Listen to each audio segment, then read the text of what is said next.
Hello BookTube. Today I'm going to be doing the breakfast book tag.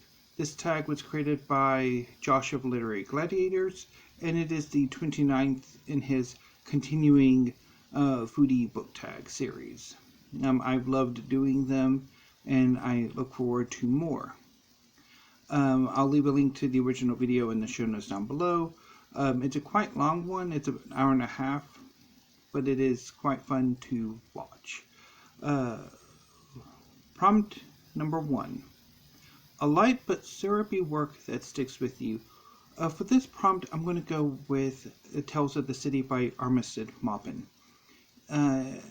Tales of the City was originally serialized in the San Francisco Chronicle in the mid-70s, I think, and is the first in a series of books of novels that go into the very early 90s, and I think there's a revival or two in the mid-late aughts or very early teens.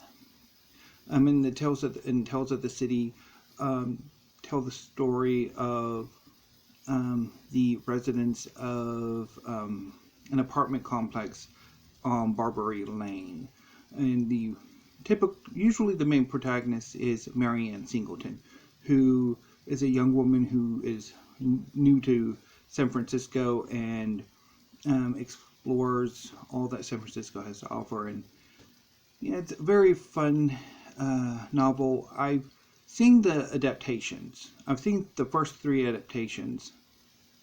In the early 90s, PBS adapted the first Tales of the City novel, and then I don't know if PBS did the second or somebody else did the second and third. I know Showtime did the third.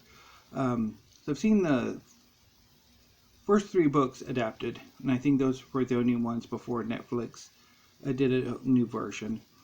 I think I've only read the first book, but I loved it. It is a wonderful book, and it is incredibly light and just warm and rather syrupy, and it kind of sticks with you. And I don't have it, and I really, really want to pick it back up, as well as I think a good chunk of Maupin's oeuvre.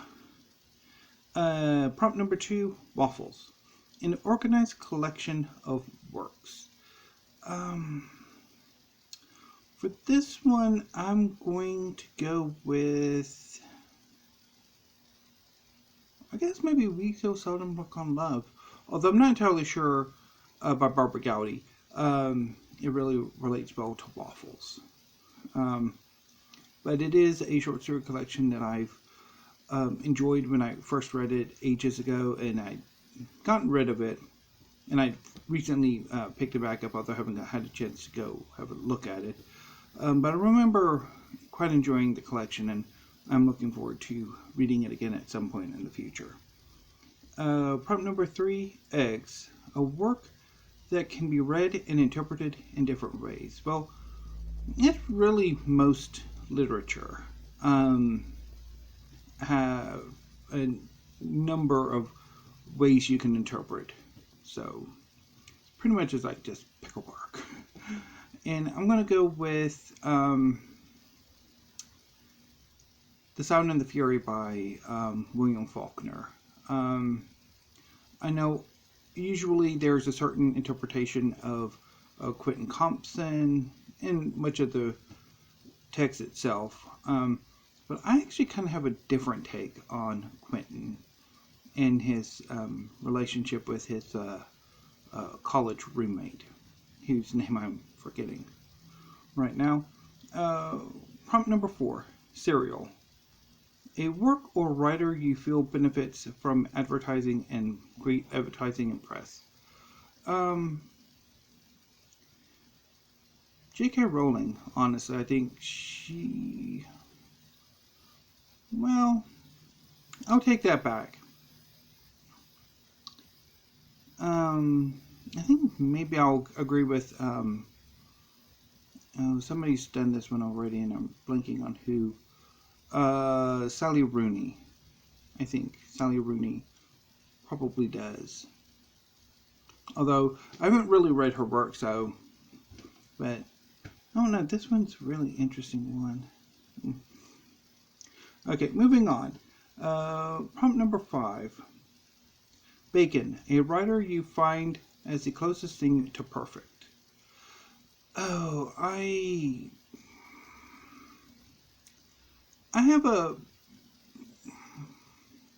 an incredibly critical reader, and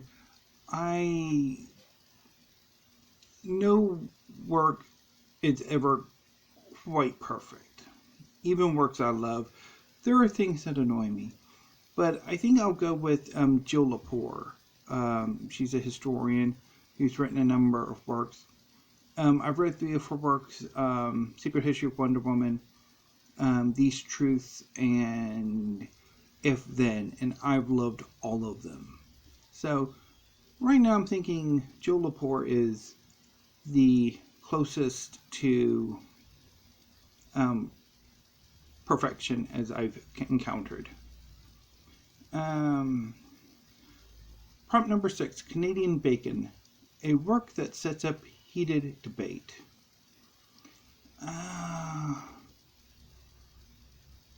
Probably anything by Sally Rooney. Although I've never actually read anything by her, so I probably should correct that at some point. Although, given my issues with fiction, it might be a while. But I know, bring up Sally Rooney to Steve Donahue, and he goes apoplectic. I mean, she made his worst fiction list. So,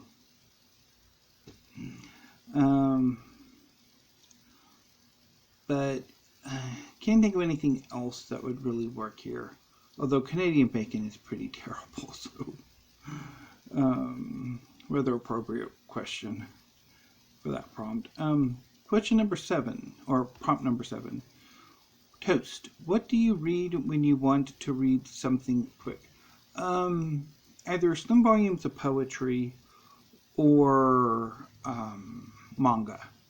I can usually get a slim volume of poetry if it's between, say, 60 to 100-ish pages in about an hour, hour and a half. And manga, I could usually read in about 45 minutes to maybe an hour, like single volumes. And the same is true of comic books. Question number 8, or prompt number 8.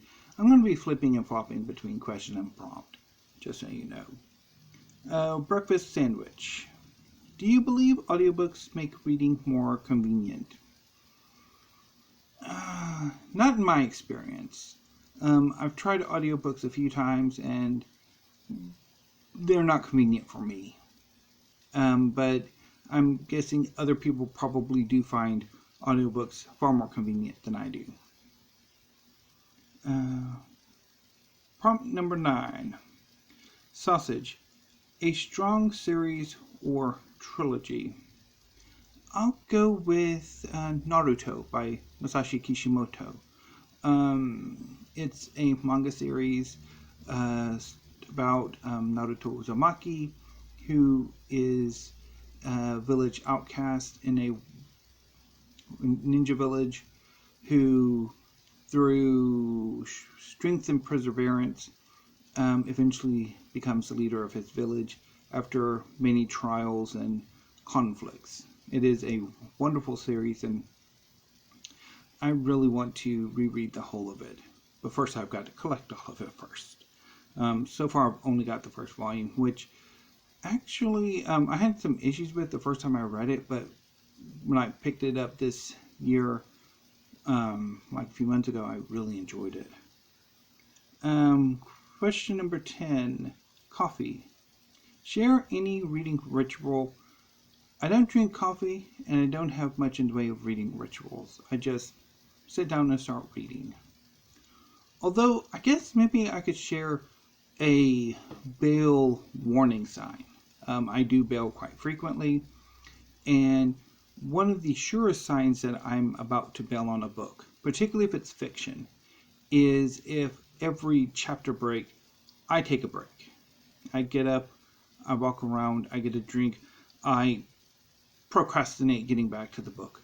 That is a sure sign that I'm going to bail. And it happened this weekend. Hopefully it doesn't happen today, but we shall see. Question number 11. Milk. A work or writer that is fading away. I don't want to say this, but I'm going to have to. Kenneth Lee. Kenneth Lee was a British science fiction and fantasy writer whose work spanned the 70s, 80s, 90s, and into the 2000s and up to the teens. Although I think in the years before her death in 2015, I think it was, her career practically was over. Nobody wanted to publish any new work by her.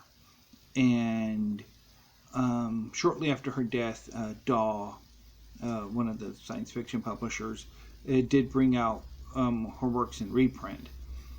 But I doubt very seriously if once that process is done, if it hasn't already been completed, I think her works will probably quickly fade back into out of print, and she'll be forgotten, or except for those rare science fiction and fantasy fans who do have a passion for more classic or vintage science fiction and fantasy. Which is a shame because Kenneth Lee had a very unique voice and style. Question number 12. Orange Juice. A work that you really should read. Well, I've mentioned Naruto, so I really would like to complete Naruto. I also would really like to read Red Dock by Anne Carson. It is the sequel to her poetic novel, Autobiography of Red, which I read ages ago and really enjoyed. And I would like to return to the world of Gerion and Heracles and all the rest. But there's a lot of books I really should read. But, yeah, I mean, I did make a bucket list about that a few months ago. The Mooks and Gripe. Which maybe I could do a sequel. Because I know Hannah did one, which I need to go watch. Prompt number 13. BLT. Who in the hell has a BLT for breakfast? That's lunch or supper or dinner, not breakfast. Ew. A work that benefits or benefited from something in demand. Well, I guess in this case it would be the Harry Potter series, which really captured lightning in a bottle and really just caught a need in young readers at the time that has continued on. Although in recent years I think J.K. Rowling's squandered what goodwill she had. Also probably add in Sally Rooney, whose work does speak to millennials, although again I haven't read it, so maybe a answer to Orange Juice would be something by Sally Rooney. We shall see. We shall see. Okay.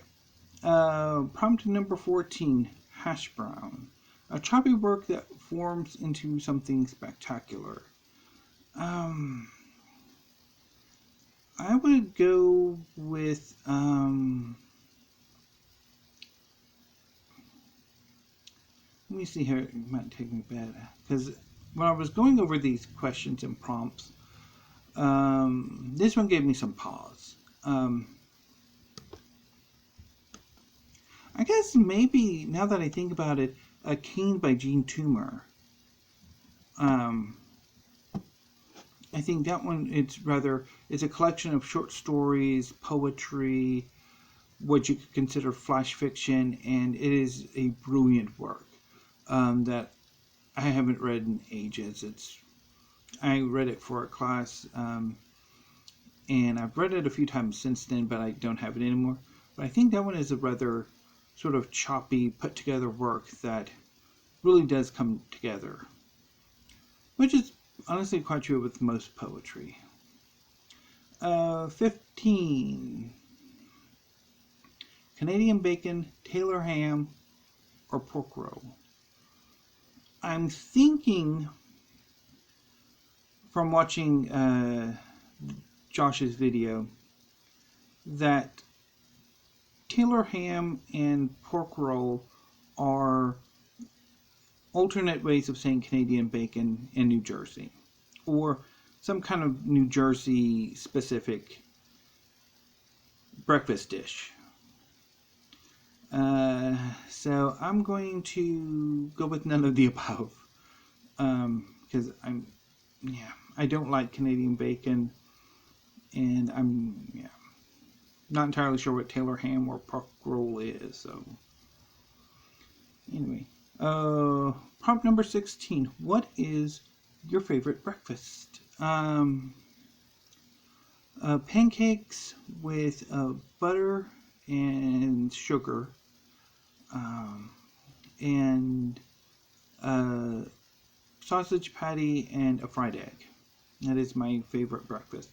Close second would be a ham and cheese omelet with hash browns or tater tots, which are an effective substitute for hash browns if you don't have hash browns or you don't want to make hash browns, which I've made hash browns and they've been pretty good, but not perfect. I really should practice my hash brown making a lot more, but anyway. But my favorite's a pancake with butter and sugar, and I make them every other week because they alternate with waffles. So this week I'll be making waffles Wednesday and Thursday, and then next week I will do pancakes Wednesday and Thursday. And finally, prompt number 17. You're invited to brunch. Who do you tag? I tag everybody. If you would like to do this tag, consider yourselves tagged. It's been a lot of fun. So, anyway, BookTube, I'm going to go ahead and sign off for now. I'll probably be back tomorrow with a tag video. I'll try to do some tag videos all of this week, because there's, again, a lot of very interesting tags I want to do. I also want to go through some of my wish lists and start to really think about purging some of them. I know every now and then I go at my Libris wish list and I kind of start at the bottom and sort of work my way up, and then I don't actually continue on. Which, I mean, of course, the thing is deleting items from an Libris wish list is a pain because it basically refreshes the page and sends you all the way back to the top. So you've got to try to remember where you were to go your way down, and it's a lengthy, annoying process. Also annoying when you're trying to clear it when you're got books in, so you don't forget you have them and you actually reorder them. Even though I've never done that. So anyway, BookTube, so pretty much hopefully I'll do some videos all this week, including a weekly reads on Friday, which may or may not involve a few rants. We shall see what my mood is on Friday. So anyway, BookTube, thank you, have a great afternoon, and I will see you next time. Until then, stay safe.